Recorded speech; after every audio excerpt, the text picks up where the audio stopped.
With everything else that's gone on in our lives in this year, welcome to your November Friday the 13th. But of course, it is still a Friday. That means we have gathered here today for another edition of A Bubble Friday.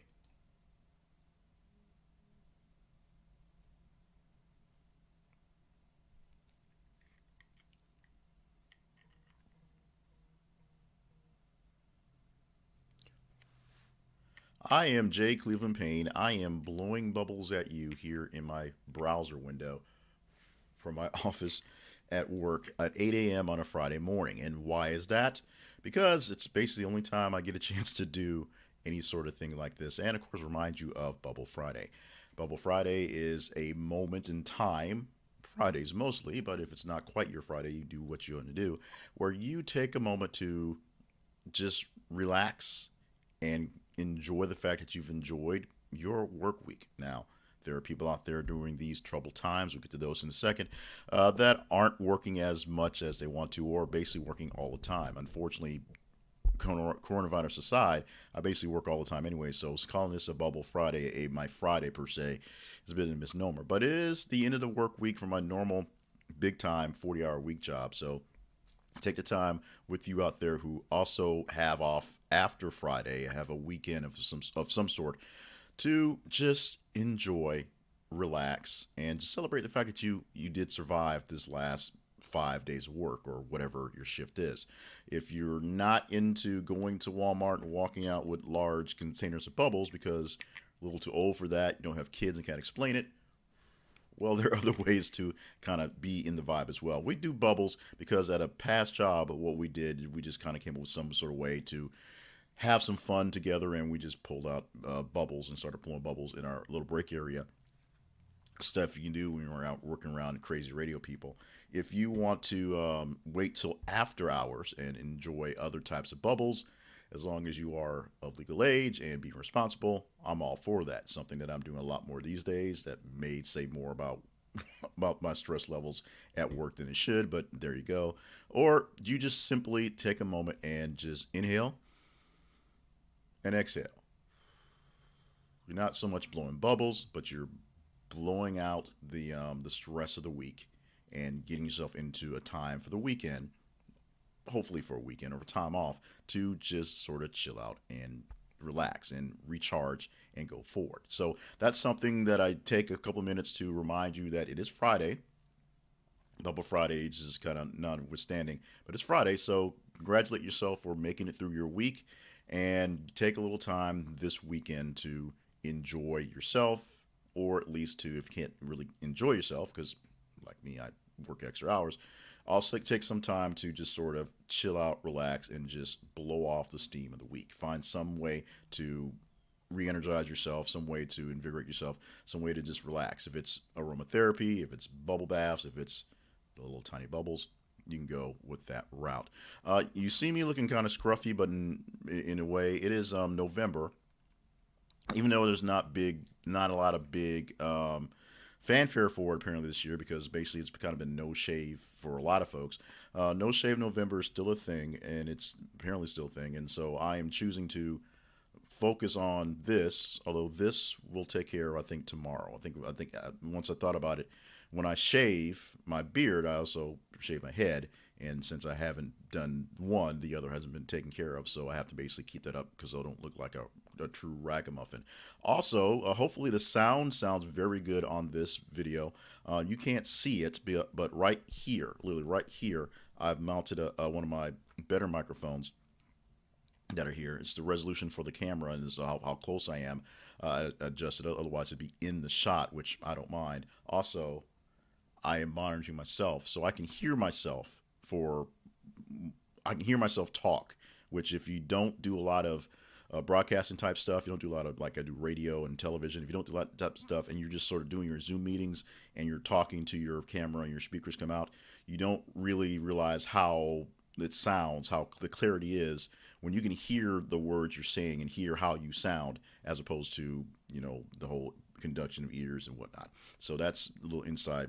I guess it's inside baseball, but it takes a little extra time to set this thing up real quick for the mornings. But Hopefully, it comes out with a better type of broadcast. So, thank you so much for that. Now, with that, I'm going to this is probably be a bit of a shorter version because we don't have that much election stuff to talk about. So I'll talk about that briefly, but it does come into play into the message today. And the message that I typed out there, which now I'm not wearing my glasses, so I can't really read it out, is basically how badly do you want to win that argument? How important is it to for you to be the winner? And this is not so much a dig on President Donald Trump, who literally has not spoken since the day after the election, or basically to say, I hadn't lost, and he essentially has lost. This is not basically a shot on that. Basically, what I was originally going to talk about today was essentially war, what a war of attrition is. And a war of attrition is essentially if you can last longer than anybody else, then you basically can win.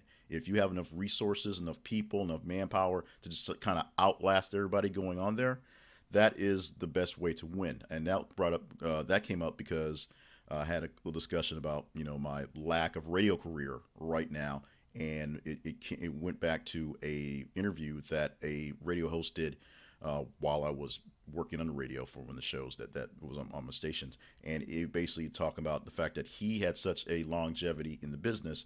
It was essentially the business is a war of attrition, and so the longer you're out there, the more chance you have to have success.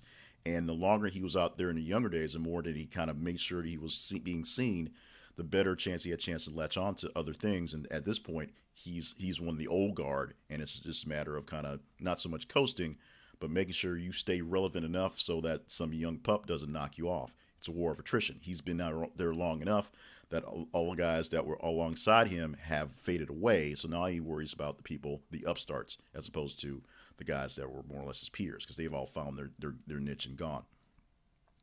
But and that's essentially the key to kind of seeing the Donald Trump thing. Donald Trump winning the presidency was still possible this time last week, but it was a war of attrition. Whether the resources that he had could outlast President-elect Joe Biden, and essentially come Saturday, it was basically a done deal. Unfortunately, the Donald Trump still hasn't quite given up yet. But that's not where it's going directly, although it's still in that vein.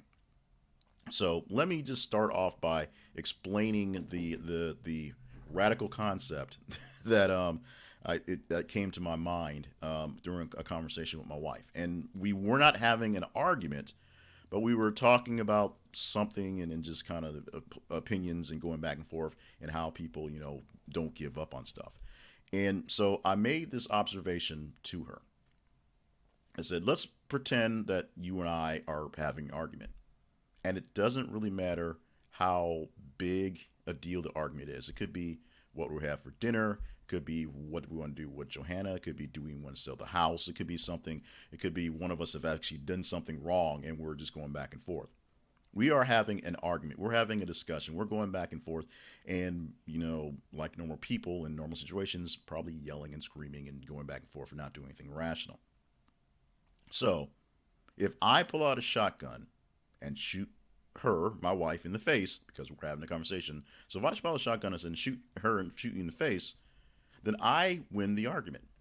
I have effectively won the argument, hands down, because I'm here and the shotgun has been the equalizer to make everything work out. So, make everything work out.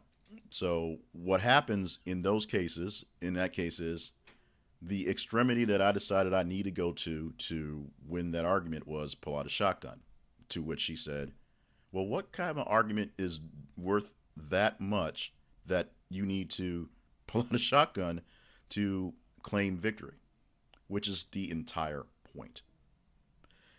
There are times when you may feel you have to go nuclear to overcome some sort of situation, overcome the shouting and screaming that's going on throughout a situation.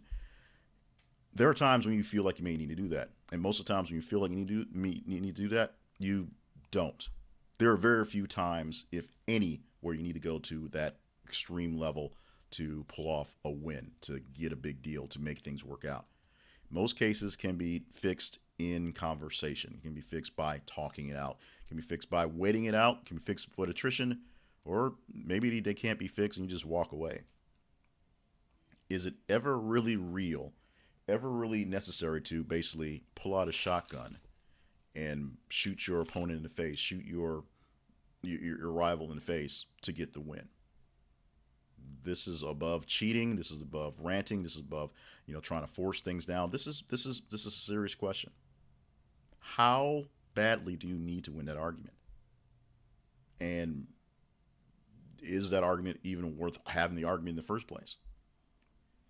Now, bringing it back to 2020, there's a lot of memes, a lot of things going on. This has been a horrible year for the world in general, just in general issues. But it also, for some people, some things have happened that have been pretty cool. I've known some people who have, because the situation started on things that they would have never actually took a chance on, because all of a sudden they had no excuses. They were forced out of whatever they were doing, so they had free time. They did not have work to do, so they worked on something else, and it turned into something that was enjoyable and maybe even profitable. So when I look at 2020, and it's been a horrible, terrible, very, very, very bad year for a lot of reasons, mostly because of frustrations and just struggles and just not being able to kind of move forward. It's not been my worst year. 4 years ago, I was worried about my marriage and then stopped worrying about my marriage when I had to worry about my wife who got really sick. That was a horrible year. The next year, while she was going through chemotherapy and going through treatments and going through surgeries and going through everything on that level, it was a very trying and very stressful and very bad year. Ironically, our daughter basically saw all the fun in it because we basically held what we could to keep her out of all the stress of it. But as far as she knew, she was in pre-K four. And then she went to kindergarten, and she had went to school, and she had all this stuff, and all these fun things were happening. Even though mommy was tired all the time, and daddy was cranky all the time because mommy was tired all the time. Mommy was sick, daddy was trying to take care of her, and we had pretty horrible years. I mean, there are a lot of things that happened in past years that have outstripped the badness that happened this year. This year, I've had the pleasure and the actual just blessings of having a full time job, a stressful and challenging job, but a full time job nonetheless that keeps things going and keeps the bills going, as opposed to when I got laid off 2 years ago or when I was underemployed before that.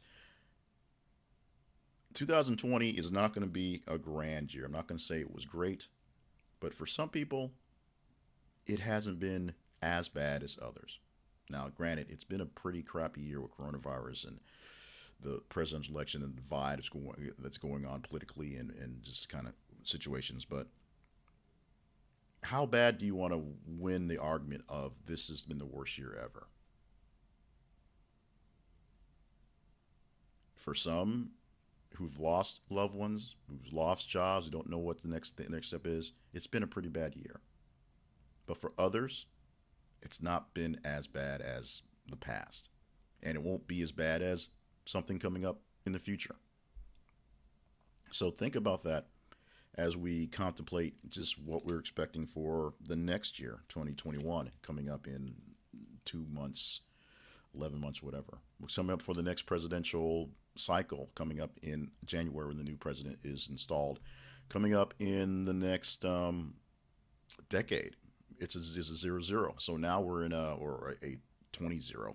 So now we're in another decade. We'll figure out whether we count this one as the beginning or the end, but we'll go from there. And think about it in your relationships. Think about it with any person you're having conflict with right now. Is it worth pulling out a shotgun? Worth pulling out a shotgun, going nuclear, to make sure that you're right, to ensure that you are heard, to make sure that things are in your favor, that people believe you and not them? If it is, you might need to rethink your relationships. And if it feels like it is, you might need to just end the relationship. There's your choice. You don't have to necessarily pull out the mass weapons, but you can pull out of the relationship. You can do it. Family, friends, co-workers, whatever. You have the ultimate choice to leave any situation.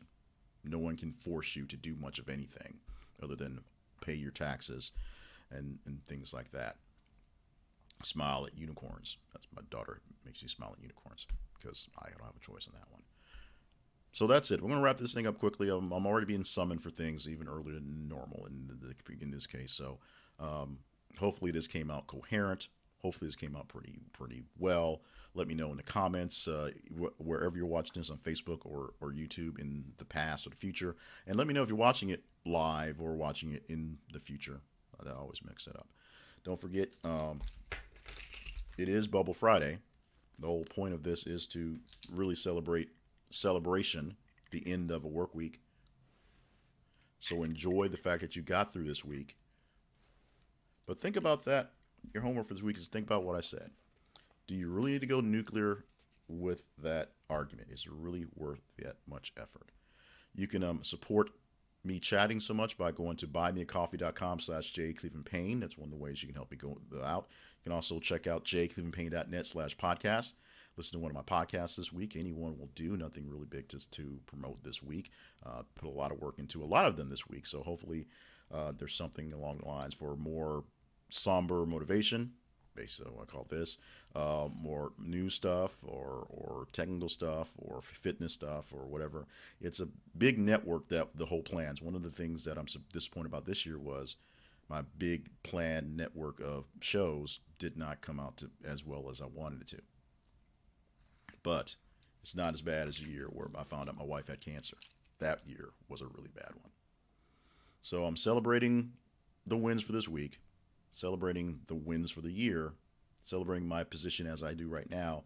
Despite the frustrations, it's not so bad. Despite the frustrations you have, life probably isn't so bad, which comes to my reminder in every message is congratulations on top of everything, because you're watching my video probably on your phone, maybe on an actual computer or a tablet, which means you woke up this morning, number one. You woke up this morning and had the state of mind to get out of bed and go do something, number two. And number three, something that kind of struck me last week after I said this was, you've got the ability to pull out a phone or look at a computer or smart TV and watch some scraggly bearded guy ramble for, this time, 20 minutes. You've got a lot going for you. This year may not be the best, but you've got a lot going for you. So go out there and help somebody else have more going for them.